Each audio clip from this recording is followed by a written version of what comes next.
Assalamualaikum warahmatullahi wabarakatuh. Perkenalkan, kami dari kelompok 4 Basis Data 2025. Di sini kami akan mempresentasikan tentang sistem basis data. Sebelumnya, perkenalkan, nama saya Saila Rahma Alia dengan 3 digit NIM terakhir 017. Nama saya Fairuz Zahira dengan 3 digit NIM terakhir 065. Saya Ahmad Afifur Ramadan dengan digit terakhir 189. Saya Prianda Davin Wiraka dengan 3 digit NIM terakhir 031. Saya Asri Dayasini dengan 3 digit NIM terakhir 067. Sistem manajemen basis data adalah kumpulan data yang saling terkait dan seperangkat program untuk mengakses data tersebut. Kumpulan data biasanya disebut juga sebagai basis data. Basis data ini berisi informasi yang relevan dengan perusahaan. Tujuan utama adanya sistem manajemen basis data yaitu menyediakan cara untuk menyimpan dan mengambil informasi basis data yang nyaman dan juga efisien. Aplikasi database biasanya ini memiliki elemen-elemen yang sangat penting. Aspek utama dari aplikasi ini bukanlah program yang melakukan perhitungan, tetapi data itu sendiri. Sistem basis data digunakan untuk mengelola koleksi data yang sangat berharga, data yang relatif besar, juga data yang diakses oleh banyak orang atau banyak pengguna dan aplikasi, dan seringkali digunakan pada waktu yang bersamaan. Kemudian, ada komponen sistem basis data. Yang pertama ada hardware atau perangkat keras. Contohnya yaitu komputer, laptop, server, dan lain-lain. Mengapa hardware ini sangat dibutuhkan? Karena jika tidak ada perangkat keras, maka kita tidak mungkin bisa menjalankan aplikasi sistem basis data. Yang kedua ada sistem operasi. Contohnya ada Windows, macOS, Linux, dan lain-lain. Mengapa sistem operasi juga sangat dibutuhkan? Karena aplikasinya pasti perlu jalan di dalam sistem operasi. Yang ketiga ada aplikasi basis data atau database management system. Jika targetnya itu sebagai programmer, contoh basis datanya biasanya yaitu MySQL, PostgreSQL, SQL Server, dan lain-lain. Tapi jika targetnya itu bukan programmer atau pengguna biasa, bisa menggunakan Microsoft Excel, Microsoft Access, Google Docs, dan lain-lain. Kemudian komponen yang selanjutnya yaitu ada user atau pengguna. User atau pengguna ini meliputi programmer, database administrator, end user, dan lain-lain. Nah, ketika kita membuat atau menggunakan sistem basis data, biasanya kita menggunakan aplikasi lain. Jika targetnya itu sebagai programmer, biasanya kita akan membuat aplikasi yang menggunakan basis data. Contohnya seperti web, desktop, dan lain-lain. Contoh aplikasi basis data ya. Yang pertama ini informasi perusahaan mengenai penjualan, yaitu tentang pelanggan, produk, dan pembeli, kemudian akuntansi seperti pembayaran dan penerimaan serta aset. Yang kedua adalah manufaktur mengenai manajemen produksi, inventaris, kemudian perbankan dan keuangan mengenai informasi nasabah, rekening, pinjaman, dan transaksi perbankan serta transaksi kartu kredit. Kemudian universitas pendaftaran seperti nilai dan pendaftaran mahasiswa. Kemudian maskapai penerbangan mengenai reservasi jadwal penerbangan. Kemudian telekomunikasi, layanan berbasis web, basis data dokumen, dan sistem navigasi. Kemudian mode penggunaan database. Yang pertama mode yang mendukung pemrosesan transaksi online atau Online Transaction Processing (ULTP) adalah suatu proses yang melibatkan database data dari transaksi bisnis langsung diproses secara online segera setelah transaksi tanpa menunggu transaksi terakumulasi, juga menangani sejumlah besar transaksi kecil setiap hari secara real time.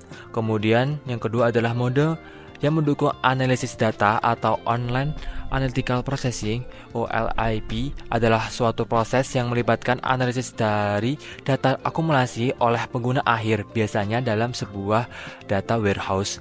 Pemrosesan data ini menarik kesimpulan dan menyimpulkan aturan atau prosedur keputusan yang kemudian digunakan untuk mendorong keputusan online bisnis. OLP ini juga menangani data dengan jumlah besar dalam berbagai database. Tujuan sistem basis data adalah untuk menyelesaikan masalah utama dalam sistem pemrosesan file. Yang pertama, ada masalah redundansi dan ketidakkonsistenan data. Yang kedua, kesulitan dalam mengakses data. Yang ketiga, isolasi data. Yang keempat, masalah integritas. Yang kelima, masalah keatomisan. Yang keenam, anomali akses bersamaan. Dan yang terakhir adalah masalah keamanan. Kesimpulannya, dari berbagai masalah utama sistem pemrosesan file di atas dapat diselesaikan dengan sistem basis data, sehingga organisasi dapat berjalan dengan terstruktur, aman, dan efisien. Selanjutnya ada tampilan data. Di dalam tampilan data terdapat model data. Ada 4 model data yang biasa digunakan dalam sistem basis data. Yang pertama ada model relasional. Model ini menggunakan kumpulan tabel untuk merepresentasikan data. Setiap tabel memiliki kolom yang memiliki nama unik. Yang kedua ada model hubungan entitas.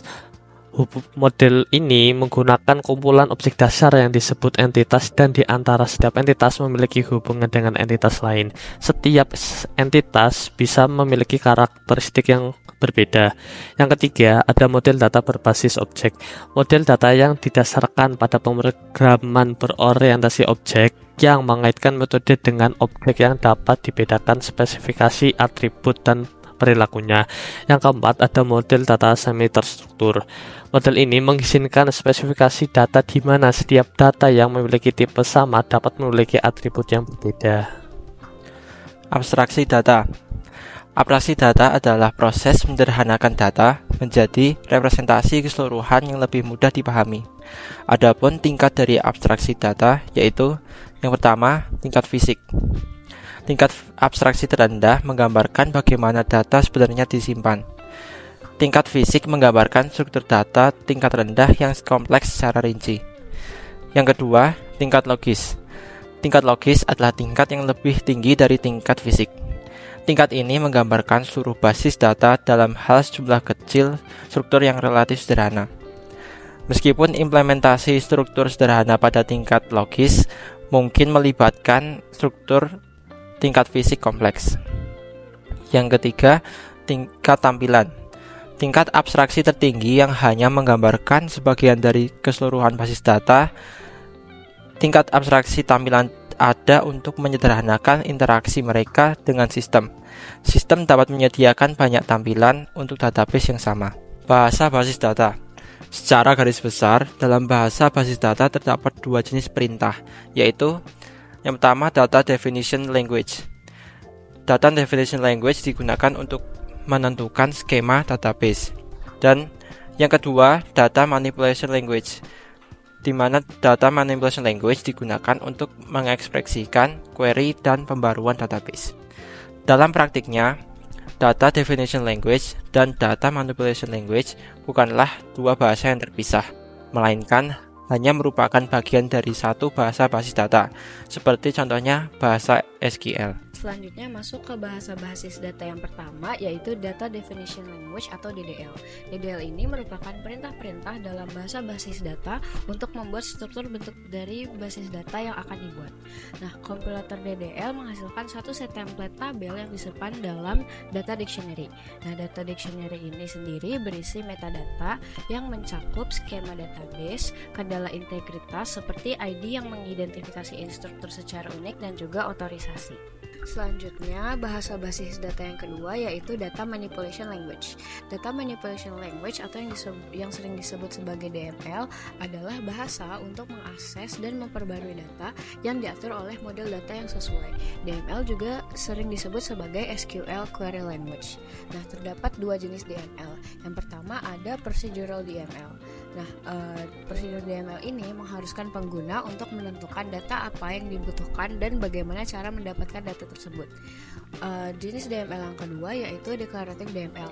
Declarative DML ini mengharuskan pengguna untuk menentukan data apa yang dibutuhkan tanpa menentukan bagaimana mendapatkan data tersebut. Selanjutnya adalah lanjutan dari DML atau yang sering disebut SQL Query Language. SQL Query Language adalah bahasa yang tidak prosedural. Sistemnya adalah sebuah query mengambil input beberapa tabel yang mungkin hanya satu dan selalu mengembalikan satu tabel. Program aplikasi umumnya mengakses database melalui salah satu dari eksistensi bahasa untuk memungkinkan SQL tertanam dan juga antarmuka program aplikasi seperti ODBC atau JDBC yang memungkinkan query SQL dikirimkan ke database. Sekian presentasi dari kami. Terima kasih. Wassalamualaikum warahmatullahi wabarakatuh.